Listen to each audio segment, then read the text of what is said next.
Hi అండి. Garden cleaning పెట్టుకున్నాం ఈరోజు. చూడండి ఎలా ఉన్నాయో అన్నీ.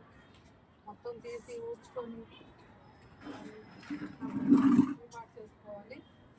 చూడండి ఇక్కడన్నా క్లీనింగ్ చేస్తున్నాయి ఇప్పుడు మొక్కలు. చాలా వరకు ఇది వచ్చింది చెత్త పడేసాం కింద. ఈ పెట్టులు అసలు అంటే ఉసిరిగా చాలా బాగుంది ప్లేస్. రోజు అయితే అసలు మూసేసి ఇదంతా నాకు ఎలాగో ఉంది పని వరకు. ఈరోజైతే 2 రోజులు అయిపోద్ది. ఇంకా హ్యాపీ. చూడండి గోరింటాకు మొక్క పెద్ద డబ్బాలో పెట్టాలి. చూడండి అసలు సరిపోవట్లేదు. ఇంకొకటి వంకాయలు కూడా రీపాట్ చేయాలి, అది సరిపోవట్లేదు. చిన్న మొక్కలు ఉన్నప్పుడు ఏదో ఒకటి అని పెట్టేస్తాము, అవి వెరిగేటప్పటికి ఆ డబ్బాలు సరిపోవట్లేదు. ఇప్పుడైతే అన్ని రీపాట్లు. ఇంకా నేను ఇవి తీసుకొచ్చుకోవాలి, పాదు, కాకరపాదు, బీరపాదు పెట్టేయాలి. ఇంకా ఒకసారి వర్షం వస్తే తెల్లారి అంటనే పాదులు పడితే బాగా నాటుకుంటాయి. వర్షం వచ్చినప్పుడు పెట్టాలి.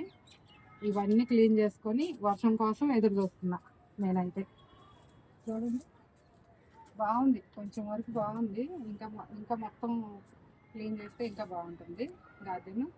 ఈ తమలపాకు ఒకటి ప్రూనింగ్ చేసి వేరే డబ్బాల్లో పెట్టుకొని చిన్న డబ్బాల్లో డెవలప్ చేసుకోవాలి. ఇంకా తమలపాకు డెవలప్ చేసేది చూపిస్తాను నేను, మళ్ళీ వీడియో చేస్తాను ఈసారి. ఓకేనా?